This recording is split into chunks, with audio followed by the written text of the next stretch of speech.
623, 1 October 2020. This low intensity conflict intelligence summary is brought to you by FortObserver.com.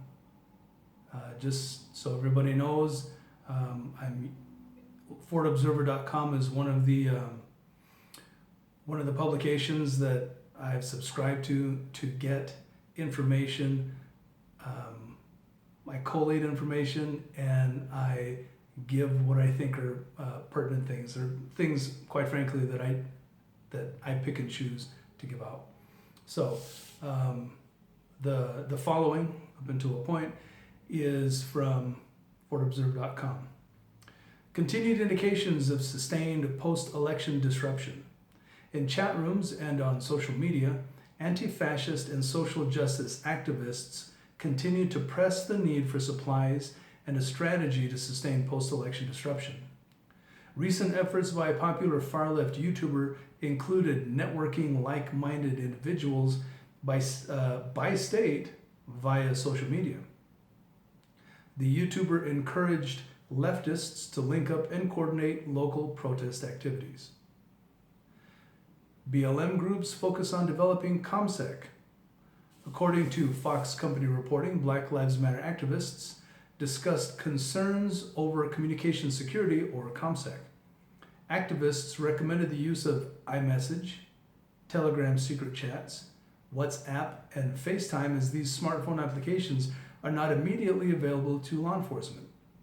Activists also recommended using virtual private networks and turning off cloud backups to prevent data logs. In addition, they informed protesters that police, quote-unquote, stingrays, are false cell phone towers used to monitor their cellular activity. Observers note, many activist leaders are preparing for mass disruption in the event of a Trump re-election, and this focus on ComSec likely indicates further disruption where legal consequences remain a concern. The continued drumbeat of sustained post-election protest activity and disruption is likely one reason why many BLM and other social activist groups are improving their ComSec practices. I think the only thing I'd add to that is not so much social activist groups, but socialist activist groups. I mean, let's get real. So, election defender training could lead to blanket accusations. Concerned that pro-Trump election observers will suppress voter turnout, a group calling themselves The Front Line, sponsored by the Working Families Party and Movement for Black Lives, is hosting online training seminars. The training will educate, quote-unquote, election defenders who will engage in voter defense, de-escalating right-wing intimidation tactics, and signaling to a network of groups and lawyers if and where trouble breaks out.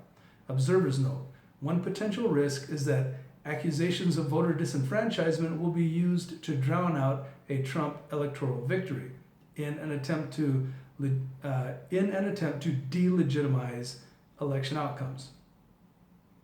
A network of trained social justice activists, or socialist justice activists, who report alleged violations will likely be used to mobilize opposition and foment unrest in the event of a Trump electoral victory. Do you know who that reminds me of?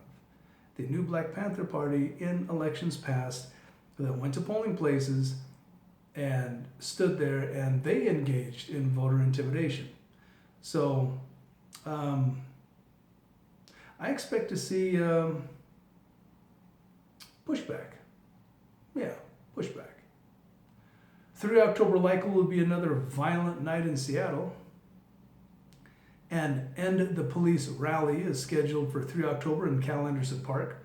Participants are being encouraged to block up, which is a reference to forming a black bloc, which is likely to engage in property destruction and violence against police.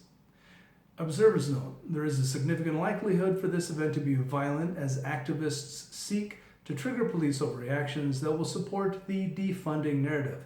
Yeah, ask how people are doing in Minneapolis. Yeah, they're not enjoying that right now. So, but I suppose that doesn't matter. John Brown Gun Club and Socialist Rifle Association focus on funding IFACs and medical training. The Socialist Rifle Association, or SRA, recently reported raising funds to purchase and distribute individual first aid kits, or IFACs. The Steel City Pittsburgh John Brown Gun Club and the Pittsburgh SRA chapter recently reported enough financial support to purchase 25 IFACs and begin providing medical training to area activists. The Socialist Rifle Association chapter in Reno, Nevada, also expressed interest in building IFACs and providing medical training. Observers note, this is another indication that armed leftist groups are actively preparing for potentially violent encounters. Much of Socialist Rifle Association's commentary is centered on self-defense and the defense of oppressed communities. Historically, members of both SRA and JBGC have advocated the use of firearms to combat fascists. This push by numerous armed leftist groups is likely in preparation for potential post-election violence. 2 notes, 2 personal notes from me. The socialists and the Marxists are ones traditionally who are oppressing communities. That's 1. And 2, the preparation for potential post-election violence, it's called telegraphing, which means they're planning post-election violence. Simple. So, upcoming event calendar, 30 September. Make a Stand, BLM, Tampa Bay, Florida. 1 October, Justice for Breonna Taylor, Philadelphia, Pennsylvania. 1 October, Freedom Ride, BLM, Chicago, Illinois. 3 October, Unsilent Majority March, Washington, D.C. 3 October, Fists Up, Fight Back, Philadelphia, Pennsylvania. 3 October, Shut It Down Protest, New York City. 3 October, Protest Against State Repression, Atlanta. 3 October, Trump Pence Out Now, Antifa, Tulsa. 3 October, Black Guns Formation, Lafayette, Louisiana. Try not to shoot each other. 3 October, End the Police, Seattle, Washington. Again, ask Minneapolis how that's going. 6 October, National Night Out for Safety and Liberation, BLM, Minneapolis. Sure. 9 October, We Will Not Go Quietly, BLM, Bedford, Pennsylvania.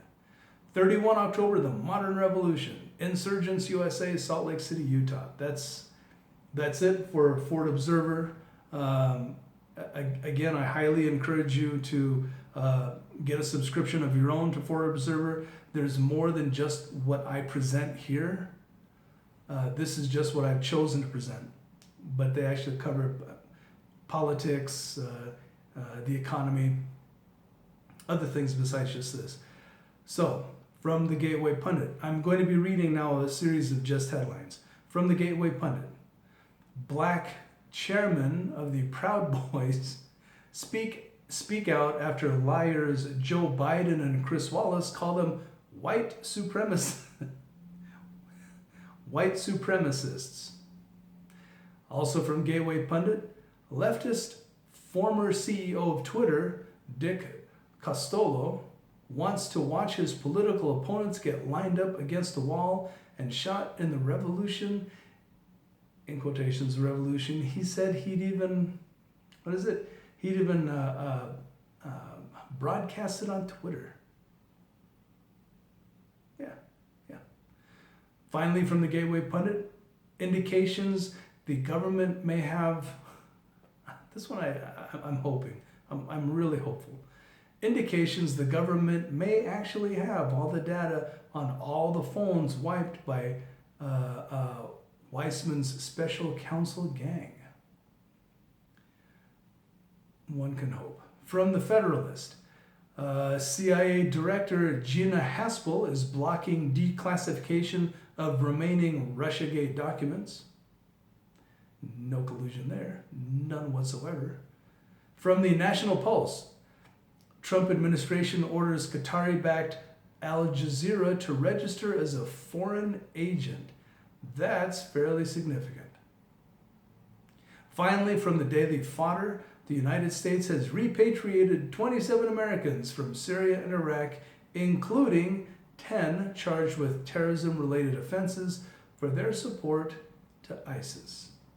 Personally, I think the only place that they need to be repatriated to is this small island off the coast of Florida, about 97 miles. There are special places for them. Anyway, that's it for this update. And SIG 23 out.